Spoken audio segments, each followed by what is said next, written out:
Federico Storani es cordobés e hijo de un importante dirigente de la Unión Cívica Radical. Se trasladó a La Plata para estudiar Derecho y en la universidad se incorporó a las filas de Franja Morada y fue uno de los fundadores de la Junta Coordinadora Nacional. Desde la plataforma estudiantil saltó a la política con mayúscula en 1972 como miembro fundador del Movimiento de Renovación y Cambio que encabezó Raúl Alfonsín y a los 24 años se convirtió en presidente de la Federación Universitaria Argentina. Terminó sus estudios en el 74 y con el retorno a la democracia fue electo diputado nacional, cargo que desempeñó por varios periodos, llegando incluso a presidir el bloque de la UCR.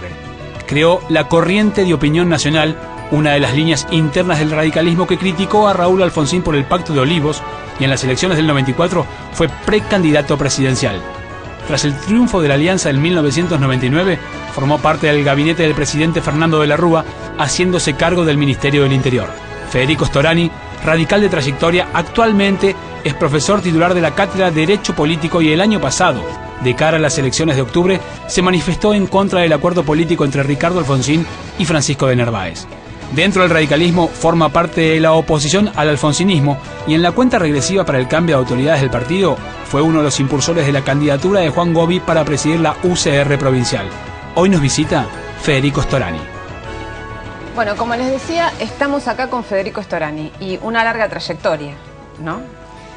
Muchos años de política en la Argentina. Muchos. Yo empecé a los 16 años a militar activamente. Había empezado un poco antes en el colegio secundario, pero ingresé por esas cosas raras de mandatos familiares. Hice 2 años libres y a la Universidad de La Plata ingresé a los 16 años. Ah, ¿ingresaste a Derecho de La Plata a los 16? A los 16, es decir, casi un niño. Y al poco tiempo ya fui secretario del Centro de Estudiantes, después presidente. Quiero decir, medio en la clandestinidad era todo, porque la dictadura de Onganía, como se sabe en aquella época, había prohibido la actividad política de todo tipo. Entonces enmascarábamos los centros de estudiantes con cooperativas y organizábamos algún tipo de actividad. Claro, hasta que después fundás, a partir de ahí se funda la Junta Coordinadora también. La coordinadora se funda en el 68, en 1968. Y nosotros estamos en esa fundación y conjuntamente, como la coordinadora decidió tener lo que se llamaba en aquella época frentes de trabajo, también hace que la Franja Morada pasara a ser el frente universitario de la Junta Coordinadora Nacional. Pero tenían un frente barrial, un frente sindical y la militancia política en el partido que intentaba renovar, a pesar de las condiciones tan difíciles y adversas en la época de la dictadura. Ahora, llegamos, bueno, militancia estudiantil, diputado nacional, funcionario del Poder Ejecutivo, ministro del Interior, pero sos básicamente un radical, y un radical es un nombre de partido, ¿no? Creo que si hay algo que diferencia, si se puede decir hoy, en la política argentina, con todas las crisis y matices o amistades o enemistades que hay, es que el radicalismo es un partido que sigue funcionando como tal. Y ahora, el 24 de junio, hay elecciones internas.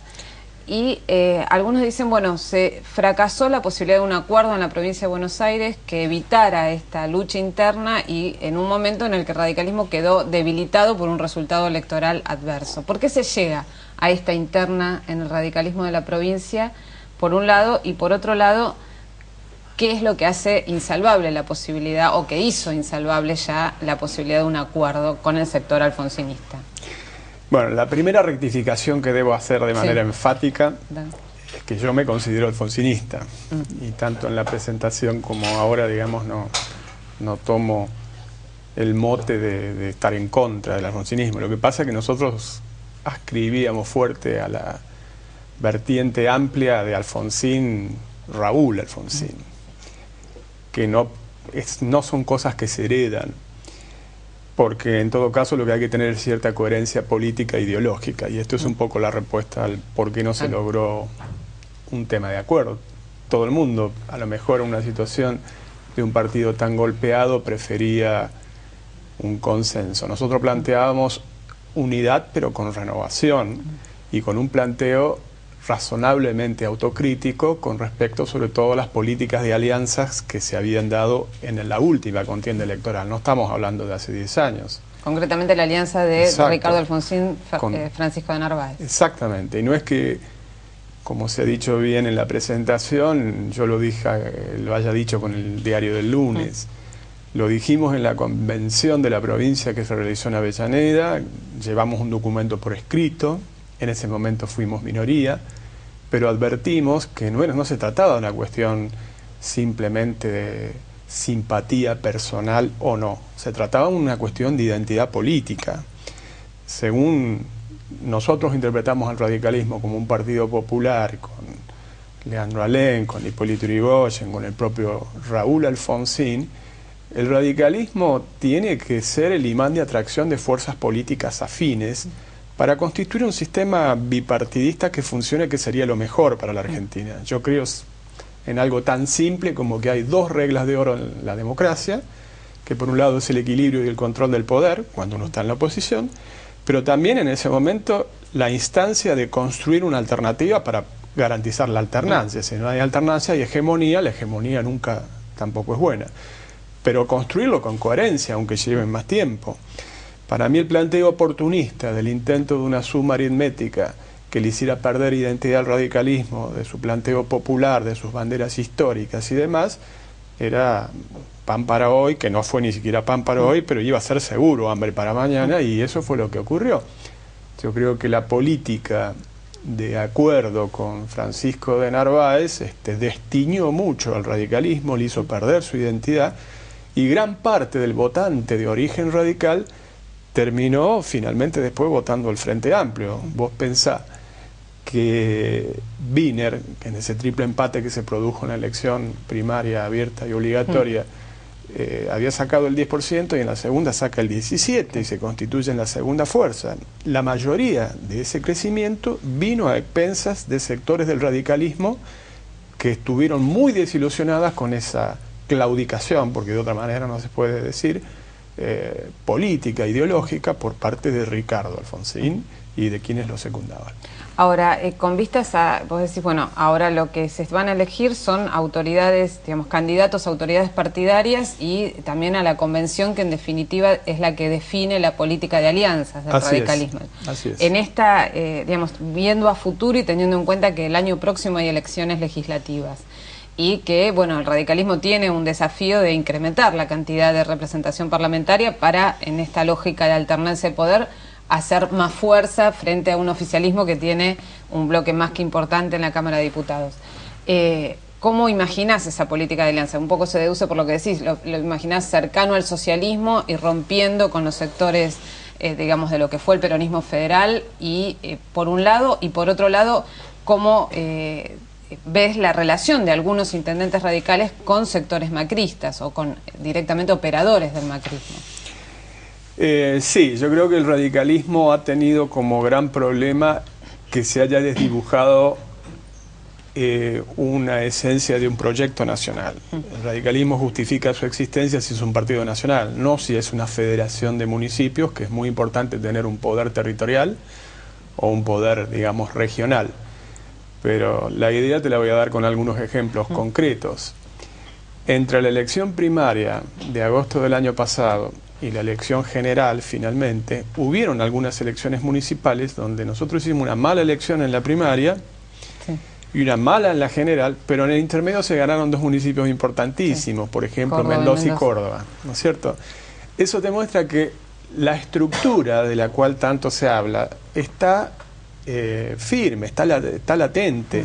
El tema es potenciar una estructura, porque con la pura estructura o el puro aparato solo no se logra nada, sino se lo relaciona, se lo vincula con un proyecto político que vuelva a ser atractivo, como en su momento hizo Raúl Alfonsín. Entonces yo creo que ese espacio ideológico, político, y tomo la ideología no en un sentido dogmático, lo tomo como un conjunto de valores, de creencias, de ideas, no con un planteo dogmático, está en lo que podríamos decir un espacio socialdemócrata moderno, donde la parte mayor de eso, no hay duda, es el radicalismo, pero nuestra alianza natural efectivamente es con el socialismo y con otras fuerzas políticas afines. Estamos a años de distancia desde el punto de vista ideológico con de Narváez, con Macri, con otras fuerzas que tienen que existir, que existen, que tienen que ocupar su espacio, para que no haya planteos autoritarios como históricamente había hecho, digamos, la derecha, que no formaba parte orgánica de la democracia, que conspiraba, pero que sin duda alguna no son lo mismo que lo que nosotros hemos expresado históricamente. Y por eso es que, desde mi punto de vista, la idea nuestra es poner énfasis sobre todo en las instancias de las convenciones provinciales y nacionales, porque es allí donde se va a definir el debate y las políticas de alianzas, y es allí donde nosotros queremos redefinir el perfil de un proyecto nacional del radicalismo, si es que podemos, ¿no? Ahora, cuando vos decís una socialdemocracia moderna, teniendo en cuenta lo que ha pasado y cómo han virado a una derecha feroz las socialdemocracias europeas, ¿en qué modelo de socialdemocracia pensás? Porque, qué sé yo, si uno mira el socialismo español, cómo terminó la presidencia de Rodríguez Zapatero, digamos, adquiriendo políticas de derecha como propias y terminando, digamos, entregando su propia historia y fracasando, claudicando sus banderas, pero fracasando e insistiendo en estas políticas. ¿Qué imaginas como esa nueva socialdemocracia?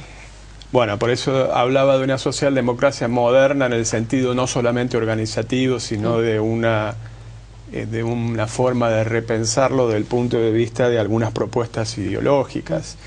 Vos tenés toda la razón del mundo. Hoy mismo leía, por ejemplo, un interesante debate que recomiendo que se lea, que está en El País, vinculada al destino de la socialdemocracia. De todas maneras, te marca un matiz que las primeras medidas tomadas por Hollande, el socialdemócrata, digamos, francés, pues, pertenece también a la Internacional Socialista, se desmarca de las políticas de ajuste. Por de pronto no ha modificado el tema de la edad de jubilaciones, sino al contrario, y más bien tiene un planteo distinto. Pero para no entrar en una cuestión tan europea, porque nuestro problema es otro, yo creo que lo primero que tiene que hacer una política es tener un perfil de tipo nacional. Perfil de tipo nacional es recuperar una autonomía nacional dentro de un mundo globalizado. Yo creo firmemente en lo que nosotros hicimos a su vez en el gobierno. Por ejemplo, constituir un bloque regional con nuestro aliado principal, que es Brasil. El espacio regional integrado con Brasil, creo que el Mercosur hay que defenderlo muy fuertemente. En segundo lugar, creo que hay que establecer una agenda política con Brasil, no solamente económica, para ser respetados por los interlocutores de los países centrales. Por ejemplo, a nosotros nos interesa muy particularmente la defensa del Atlántico Sur, no solamente por Malvinas, sino también por la riqueza hictícola, por la riqueza energética, por muchas otras cosas. Y a Brasil le interesa la Amazonia. Nosotros tenemos que tener una agenda política que fortalezca ese espacio regional integrado. Entre otras cosas, también está la necesidad de privilegiar una planificación indicativa de la economía. Yo creo en la planificación, que en su momento se había convertido en mala palabra con la revolución conservadora y el decálogo del consenso de Washington, ¿no es cierto? Entonces, desde mi punto de vista, hay que reivindicar nuevamente que uno puede indicar, sin mayor intervencionismo, para no caer en una hipertrofia del Estado, pero sí indicando qué sectores van a ser favorecidos con los recursos públicos, de acuerdo a una planificación indicativa que se haga del país. Todos estos se dan de patada con los modelos neoliberales. En tercer lugar, yo pondría el tema de que la igualdad de oportunidades, que es una de las premisas históricas de la democracia social y también del constitucionalismo social, etcétera, pasa esencialmente por una cuestión de educación de calidad.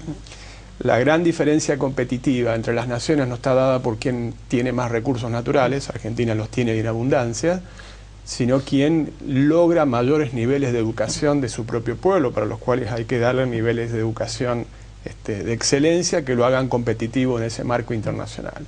Entonces, yo creo que definiendo 3 o 4 cosas, no hace falta más, estás en un espectro ideológico muy claro que te diferencia de lo que fueron en su momento las recetas que adoptó el menemismo a pie en juntilla del consenso de Washington, de los proyectos neoliberales, de las revoluciones conservadoras Thatcher-Reagan, por ejemplo, y también, obviamente, es una redefinición de qué sectores van a ser los que van a ser ayudados con una política estatal autónoma, independiente, con un Estado fortalecido. Ahora, cuando vos definís esos principios macro de una nueva socialdemocracia, uno puede vislumbrar también afinidades con los postulados que marca la presidenta Cristina Kirchner en cuanto a la recuperación del rol del Estado como protagonista de una economía regulada en cierto punto, el afianzamiento o la consolidación de un bloque regional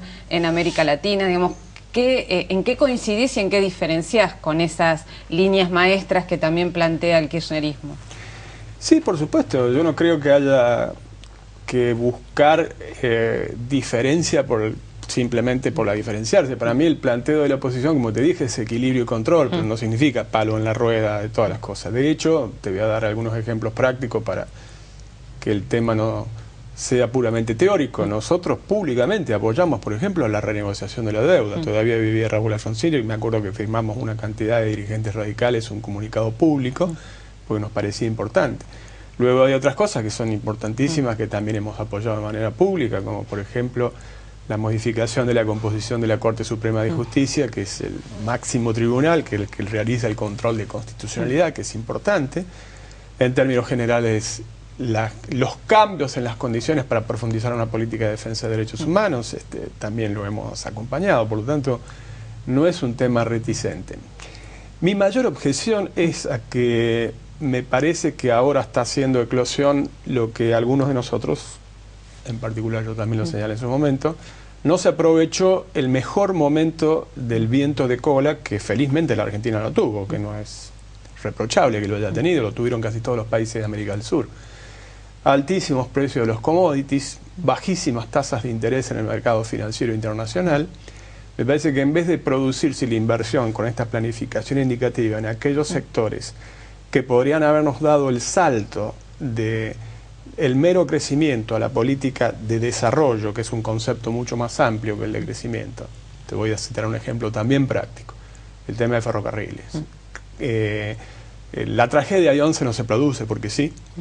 La tragedia de 11 se produce porque son los mismos ferrocarriles de hace 60 años. Cuando tuvimos nosotros ingresos para poder producir una modificación de eso, no se hizo. No funcionaron tampoco los mecanismos de control. Pero además no solamente la inversión para el transporte de pasajeros como es el Sarmiento. También el Belgrano Cargas. El Belgrano Cargas es vital porque une la producción de 11 provincias en Argentina. Y además, desde el punto de vista de la planificación de un proyecto de nación a largo plazo, rompe esta cuestión del país vial en la cual Argentina se ha convertido, que rompe las rutas, que poluciona el medio ambiente y además consume combustible. Y no estamos para consumir demasiado combustible porque también uno de los cuellos de botella que hoy tiene la posibilidad de expansión desde el punto de vista del desarrollo es el cuello de botella energético que está a la vista. El año pasado y este año vamos a tener que importar, por ejemplo, combustible por valores que ponen seriamente en riesgo uno de los pilares de lo que se denomina el modelo, que es el superávit de la balanza comercial.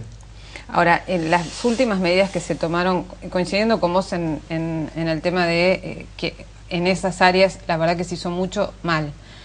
Se tomaron medidas en las últimas semanas, se puede decir, a partir de decisiones legislativas que incluso en un caso el radicalismo apoyó, como es la expropiación de gran parte de el paquete accionario mayoritario de YPF, y ahora se acaba de conocer la integración de este nuevo directorio y un plan estratégico para la explotación petrolera en la Argentina. Por un lado quería ver cómo analizabas eso y por otro lado esta decisión que fue de ayer de cambiar el ámbito de jurisdicción de la Secretaría de Transporte, pasarla a Interior, en un marco en el que se da también se dio el quite de la concesión al grupo Cirigliano, mientras la justicia puso preso a Cirigliano por el tema de obstaculización de la justicia. Digamos. ¿Cómo ves esto?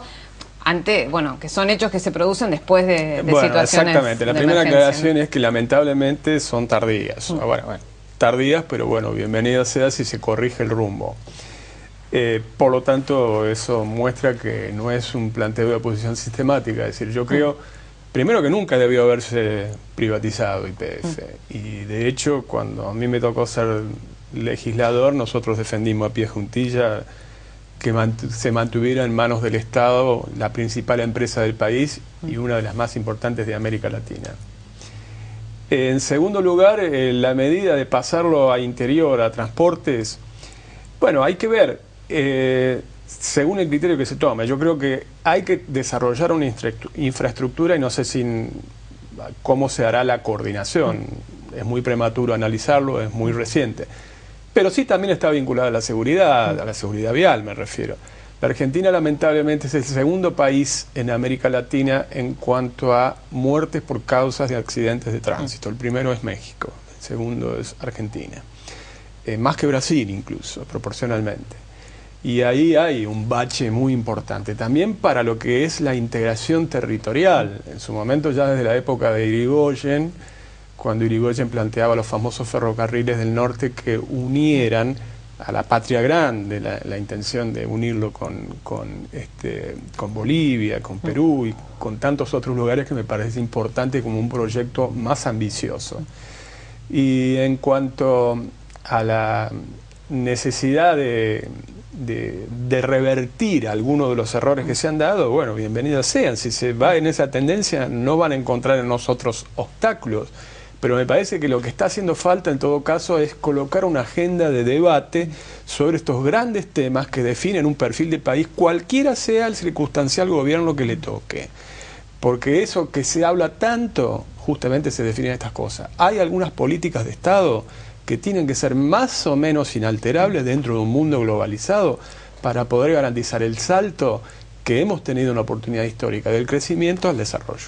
Bueno, vamos a un corte y seguimos charlando con Federico Estaraña.